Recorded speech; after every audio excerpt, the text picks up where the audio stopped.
राधे राधे। जय श्री कृष्ण।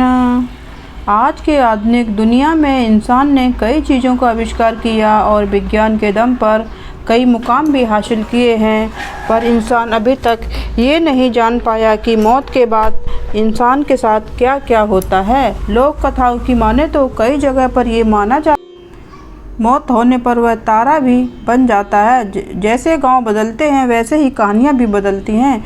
बात कुछ साल पहले की है। मैं अभी अभी नहाकर लौटी थी कि खबर आई कि गांव की पुराने कुएं में कुसुम गिर गई है। देखते ही देखते ये खबर गांव में आग की तरह फैल गई। सबको कुसुम की फिक्र थी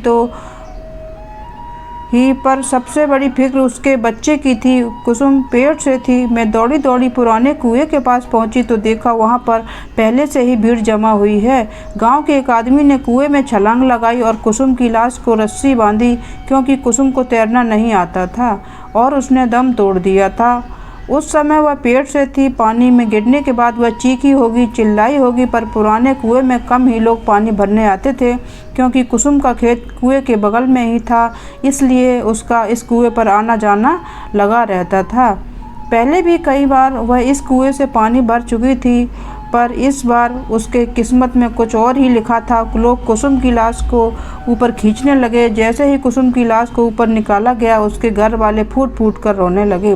घर में नए मेहमान के आने की खुशी अब मातम में बदल चुकी थी। कुसुम का पति तो सन्न होकर कुसुम की चेहरे को देख रहा था। ना ही वो रो रहा था और ना ही उसकी आंखों से आंसू आ रहे थे, तो बस बिना अपनी पलकें झपकाए कुसुम को देखते ही जा रहा था। कुसुम तो वैसे दुबली पतली ही थी, मगर पानी में ज़्यादा देर रहने के कारण उसका शरीर फूल गया था। मैंने यह नज़ारा पहली बार देखा था। हालांकि मुझे डर लगना चाहिए था, पर मुझे डर नहीं लग रहा था। पर हाँ, एक अलग सी बेचैनी ज़रूर हो रही थी। पुलिस मौके पर पहुंची। उसने गांव वालों का बयान लिया और अंतिम संस्कार करने की इजाज़त दे दी। पुराने कुएं वाले खेत में ही कुसुम का अंतिम संस्कार किया गया। मौत तो इंसान के हाथ में नहीं होती। शरीर से आत्मा कब निकल जाए किसी को पता नहीं चलता।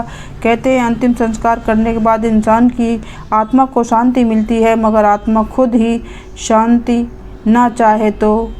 उस रात ऐसे कई सवाल मेरे मन में उठने लगे। मैंने कई बार करवट बदली, पर मुझे नींद नहीं आ रही थी। पर वक्त के साथ सब ठीक हो जाता है। उस हादसे को गुजरे हुए अब कई महीने हो चुके थे। एक बार एक मजदूर उस पुराने कुएं वाले खेत में काम कर रहा था। तभी उसे एक औरत के रोने की आवाज़ आती है। वह कुएं के पास जाता है। उसने देखा कि वह आवाज़ कुएं के अंदर से आ रही थी। जैसे ही वह कुएं के अंदर देखता है, अगले दिन उस मजदूर को तेज़ बुखार आता है। तेज़ बुखार से उसका शरीर तप रहा होता है।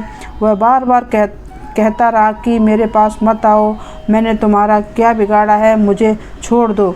उस शाम उस मजदूर की मौत हो जाती है। गांव में अब पुराने कुएं का डर फैल जाता है। कुसुम की आत्मा अभी भी उस कुएं में है। ऐसी बातें गांव में शुरू हो जाती हैं।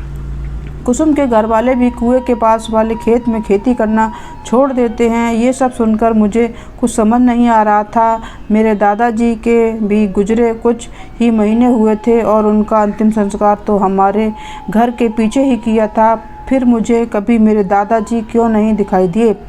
मेरे दादाजी कहते थे कि इंसान मरने के बाद कुत्ता का जन्म ले लेता है। इत्तेफाक से दादाजी के गुजरने के दूसरे ही दिन हमारे घर में कुत्ते का एक बच्चा लाया गया, जिससे कि घर की और खेती पर नज़र रखी जाए। मन में सवाल फिर से उठने लगे कि मुझे कई बार उस पुराने कुएं पर जाने की इच्छा हुई, पर डर के मारे कभी हिम्मत नहीं हुई। हालांकि हमारे घर तक आने का सबसे छोटा रास्ता उसी कुएं के पास से गुजरता था, पर यह सब होने के बाद हमने दूसरे रास्ते से आना जाना शुरू कर दिया। एक रात पिताजी बाहर से घर लौट रहे थे। आज उन्हें बहुत देर हो चुकी थी। बारिश का मौसम था। रात का अंधेरा और उसमें काले बादल। अचानक जोर से बादल गरजे और बारिश शुरू हो गई। पापा एक पेड़ के नीचे रुक जाते हैं और बारिश रुकने का इंतजार करते हैं। बारिश रुकने की बजाय और बढ़ रही थी। उसके बाद उन्हें पुराने कुएं के पास छोटा रास्ता याद आता है। मेरे पापा भूत प्रेत पर विश्वास नहीं करते थे। पापा पुराने कुएं के रास्ते पर चल पड़ते हैं। चारों तरफ अंधेरा और तेज़ बारिश की आवाज़। पापा तेज़ चलने लगते हैं। तभी उनके पैरों के साथ पायल की आवाज़ आने लगती है। पापा एक जगह रुक जाते हैं तो पायल की आवाज़ भी शांत हो जाती है। पापा फिर से चलने लगते हैं। उसी के साथ पायल की आवाज़ भी आने लगती है। तभी उनके पीछे से कोई गुजरता है। वह पीछे देखते हैं तो पीछे कोई नहीं होता, पर जैसे ही वह आगे देखते हैं उन्हें कुसुम की आत्मा दिखाई देती है। उन्हें देखकर पापा की आंखें फटी की फटी रह जाती हैं। वह डर के मारे पीछे जाने लगते हैं और कीचड़ में फंसकर गिर जाते हैं। कुसुम की आत्मा धीरे धीरे पापा के पास आने लगती है। पापा अपनी आंखें खोलकर देखते हैं तो हमारा कुत्ता उनका हाथ चाट रहा होता है। पापा उसे देखकर राहत की सांस लेते हैं। पापा आसपास देखते हैं तो वहाँ कोई नहीं होता है। पापा कुत्ते के साथ घर आ जाते हैं। घर आने के बाद उन्हें ठंड लगने लगती है और बुखार भी आ जाता है। अगली सुबह डॉक्टर की दवाइयों से उन्हें आराम मिलता है।